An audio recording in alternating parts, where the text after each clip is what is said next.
네, 이제 시장에 관심은 잭슨홀 미팅 오늘 밤 우리 시간으로 11시에 파월 연준 의장의 연설이 있게 되는데 여기에서 과연 어떤 발언을 내놓을지 촉각이 곤두세워지고 있습니다. 예상해보면서 투자 전략 세워보겠습니다. 오늘 이 시간은 현대차증권의 김재승 연구위원과 함께하겠습니다. 어서 오세요. 안녕하십니까. 네, 일단은 파월 연준 의장 어떤 발언을 할 것으로 보고 계신지부터 소개를 해주신다면요. 사실 이번 파월 의장의 그 잭슨홀 미팅에서 발언은 사실 약간은 매파적으로 예상은 되고 있습니다. 사실 시장은 이미 그거를 좀 반영하고 있는 모습이 있는 것 같고요. 그렇죠. 지난주까지만 해도 거의 100% 가까이 9월의 기준금리, 연준의 기준금리 인하가 전망되었음에도 불구하고 최근 들어서는 조금 매파적으로 나오지 않을까 파월이 그런 좀 기대감이 높아지면서 그런 확률도 떨어졌다고 보고 있거든요. 그런 것들이 왜 그럴까를 봤을 때 사실 연준이 기준금리를 결정하는 것은 9월에 나오는 8월 고용 지표나 8월 물가 지표를 보고 사실 결정을 해야 될 것 같습니다. 왜냐하면 그렇죠. 8월 지표가 나빴으니까요.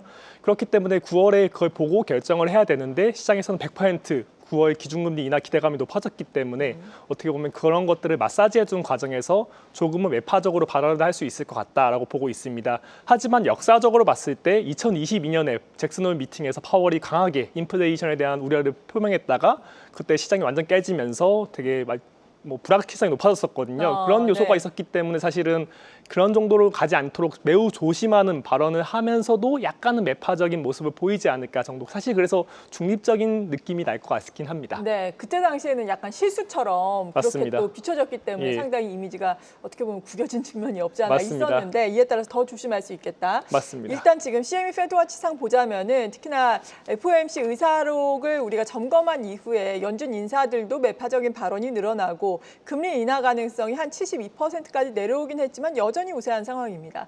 그렇다면 지금은 현대차증권에서는 9월이라든지 그 이후에 미국의 통화 정책을 어떻게 전망하고 계신가요? 사실 저희 같은 경우에는 9월의 인하를 전망하고 있고요. 그 이유로는 가장 큰 이유로는 사실 관세 불확실성이 여전히 존재하지만 그럼에도 불구하고 고용이 나빠지고 있는 건 사실이기 때문입니다. 관세라는 것이 사실 물가에도 영향이 있겠지만 고용과 경제에도 크게 영향이 있거든요. 물가는 사실 하방 압력, 하방 트렌드를 보이고 있는 과정에서 약간의 튀고 있는 것은 있지만 그럼에도 불구하고 고용이나 경기 악화는 더 심해지는 모습이 보이고 있기 때문에 선제적으로 나설 수밖에 없을 것 같다라는 게 첫 번째 생각이고요. 더 큰 것은 사실 지금 트럼프와 파월이 각을 좀 세우고 있는 모습이 있잖아요. 트럼프가 약간 어떻게 보면 연준을 때리고 있고요. 그런 것들이 있는 과정에서 과연 정말로 연준 의장이 파월이 트럼프와 각을 세워서까지 굳이 이것을 시장에선 72% 가까이가 이미 기준금리 인하를 전망하고 있는 과정에서 각을 세워서까지 시장에 충격을 주면서까지 정말로 이거를 기준금리 인하하지 않을 것 같지는 않다. 물론 9월 경제 지표가 나쁘게 나온다면 반대로 나온다면 좀 바뀔 수 있겠지만 지금까지는 경제 데이터를 봤을 때는 9월에 한 차례 인하를 하고 그리고 12월에 한 차례 더 하고 내년에는 추가적으로 2회 정도 더 인하하는 총 4회 정도의 연준의 금리 인하 사이클을 예상하고 있습니다. 네, 일단 이번 달은 잭슨홀 미팅이 있고 FOMC가 없고 다음 달 9월에 FOMC 회의가 예정돼 있고 여기에서 금리 인하 가능성이 지금 높게 점쳐지고 있는데 우리나라 같은 경우에는 다음 주에 또 한은의 금통위가 있잖아요. 어떤 맞습니다. 선택을 하게 될까요? 사실 지금 상황에서 봤을 때는 기준금리 동결이 유력하다고 보고 있습니다.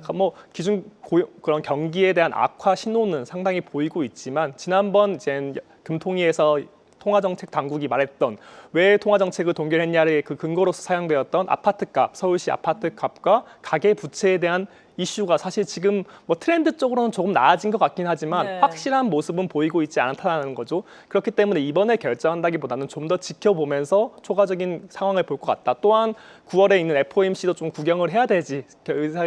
구경을 해야 되지 않을까라고 생각은 하고 있고요. 그렇기 때문에 이번에는 동결을 예상하고 있고요. 사실 저희는 4분기 정도에 한 차례 인하를 전망하고 있고 거의 일단 전망은 12월 정도로 보고 있고요. 내년에 한 2차례 정도 더 인하할 수 있지 않을까라고 보고 있습니다. 네, 일단 연준의 선택을 지켜보면서 이번에는 동결 결정을 내릴 가능성이 높다라고 말씀해 주셨습니다. 한은 같은 경우에는 올해는 12월에 한 차례 정도 금리 인하를 단행하지 않을까라는 예상도 해주셨고요.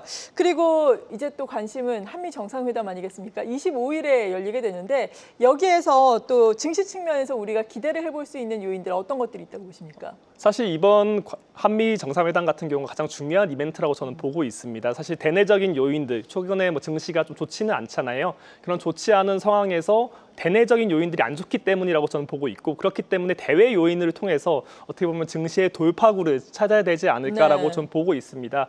그런 것들이 결국에는 대외 요인이 뭐가 좋아질 수 있냐를 봤을 때 총 두 가지라고 보고 있는데, 첫 번째가 연준의 기준금리 인하 사이클 시작, 두 번째가 한미 정상회담이라고 보고 있습니다. 사실 이번 한미 정상회담이 왜 중요하를 봤을 때, 지난번 7월 30일 있었던 관세 협상에서는 결정된 게 아무것도 없었잖아요. 그렇죠. 뭐 큰 틀의 프레임은 결정됐지만 디테일한 것들이 결정이 안 됐었기 때문에 이번 한미 정상회담에서 어떤 대미 투자 안위와 대미 투자 펀드 그리고 나머지 것들이 결정될 거기 때문에, 그런 것들이 결국에는 우리나라 증시, 우리나라가 수출주 중심인 우리나라 증시에서는 상당히 중요한 요인으로 작용할 수 있지 않을까.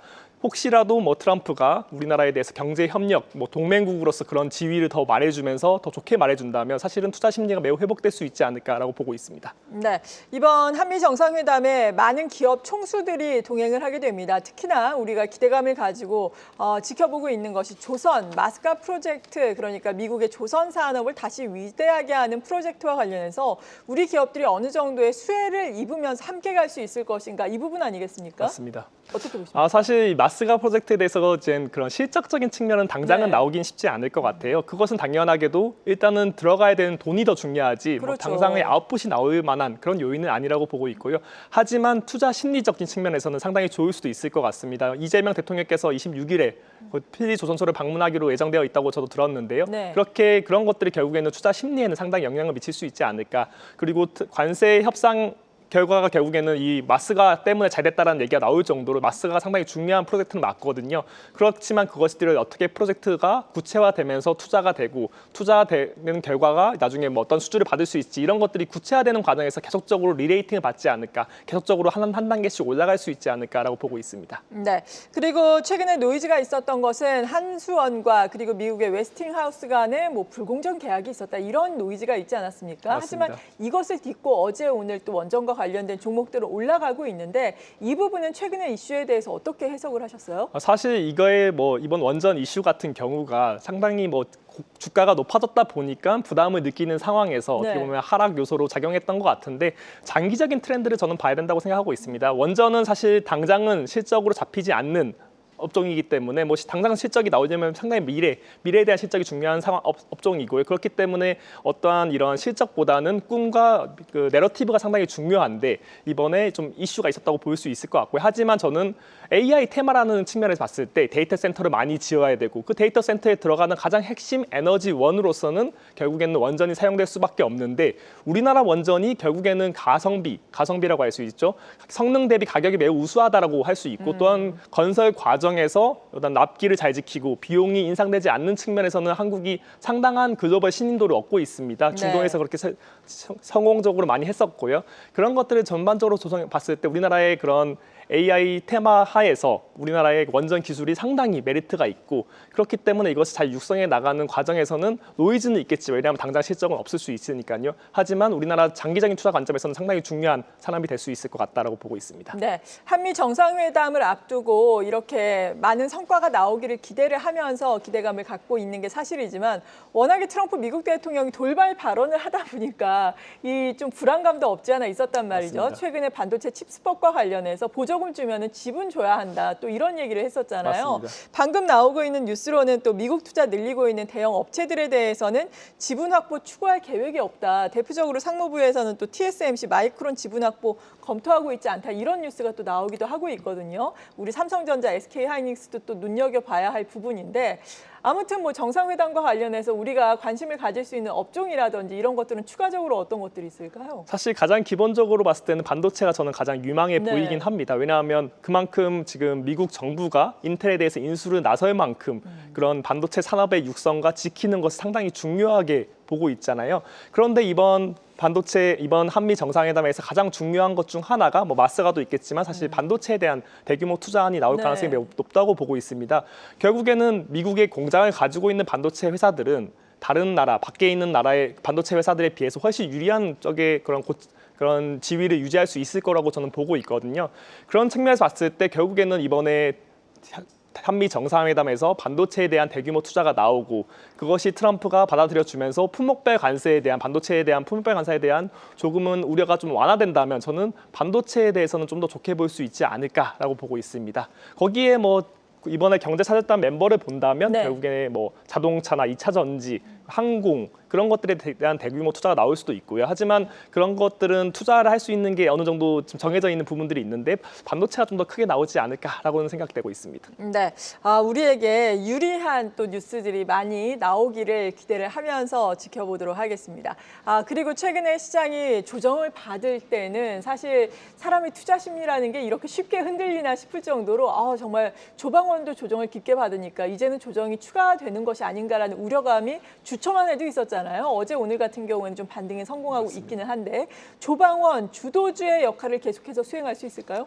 사실 조방원이 주도주에서 이탈하게 될 것인가에 대한 질문을 정말 많이 받고 있습니다. 그렇죠. 예. 사실 저는 그렇게 생각하고 있지 않습니다. 우리나라 핵심 산업으로서 장기적인 관점에서 이를 대체할 만한 산업이 당장은 나오기 쉽지 않기 때문에 당장의 그런 조방원이라는 그 섹터가 조정은 받을 수 있겠지만 장기적인 관점에서는 주도주를 잃지 않을 것 같다. 하지만 사실 왜 떨어지냐를 봤을 때 네. 가장 큰 문제는 지금 최근에 투자 심리가 투자 환경이 좋지 않기 때문에 순환매적인 장세가 나타나고 있기 때문에 그거에서 나타나는 것 같아요. 결국에는 장이 오를 때는 주도주가 중요한 역할을 하지만 장이 좀 지지부진할 때는 결국에는 순환매를 통해서 새로운 섹터, 새로운 뉴스에 따라서 계속 새로운 섹터를 찾으려고 노력을 하게 되거든요.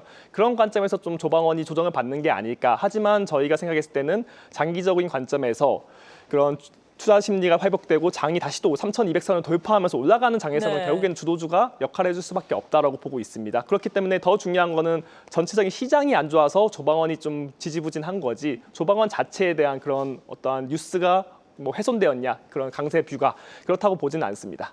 네, 오늘 또 외국인이 적극적으로 현 선물 시장에서 동반 순매수를 하고 있습니다. 선물 시장에서는 특히나 4,100계약 넘게 강한 순매수를 보여주고 있는데 환율도 1,400원 정도가 상단이라고 생각을 하고 들어오는 것인지 그리고 또 금리 9월 금리 인하를 또 염두를 해두고 있는 것인지 오늘 시장 평가를 해주시면서 앞으로의 투자 전략까지 세워주신다면요? 사실 저는 장기적인 투자 관점이 상당히 중요하게 보고 있거든요. 순환매 같은 것들을 따라가기 너무 쉽지 않습니다. 투자자들이 맞아요. 따라가기 너무 쉽지 않고 장기적인 투자 관점을 갖는 게 상당히 중요하다고 보고 있습니다. 그중에 가장 중요한 것은 결국에 유동성이 풀린다는 거죠. 연준이 5차례 정도 인하를 할 수 있고 한국은행 같은 경우에서 또 2차례, 3차례 정도 인하 가능성이 매우 높은 상황입니다. 내년까지. 그런 관점에서 장기적인 트렌드가 결국에는 돈이 풀리는 환경이고 돈이 풀리는 환경에서는 주식에 대해서 그런 투자를 늘릴 수밖에 없는 환경이라고 볼 수 있을 것 같고요. 그렇기 때문에 단숨에 이렇게 지지부진하더라도 이런 유동성이 풀리는 환경에서는 외국인들이 들어온다라고 생각을 해주시고 외국인들이 들어오는 장이 된다면 결국에는 그런 대형주들, 수출주들에 대해서는 투자 심리를 계속 좋게 가져가는 것이 좋지 않을까라고 보고 있습니다. 네, 잘 알겠습니다. 이렇게 투자 전략까지 세워봤습니다. 우리 증시 오늘 상승을 계속해서 유지를 하고 있습니다. 코스피 1%, 코스닥 0.8%의 오름세인데요. 오늘 양봉으로 거래를 마치길 바라겠습니다. 오늘 이 시간 현대차증권 리서치센터의 김재승 연구위원과 함께 매크로 변수들 살펴보면서 이에 맞는 투자 전략 세워봤습니다. 감사합니다. 감사합니다. 계속해서 다양한 경제 이슈를 알고 싶다면 구독과 좋아요, 알림 설정 부탁드립니다. AI 캐스터 권미정이었습니다.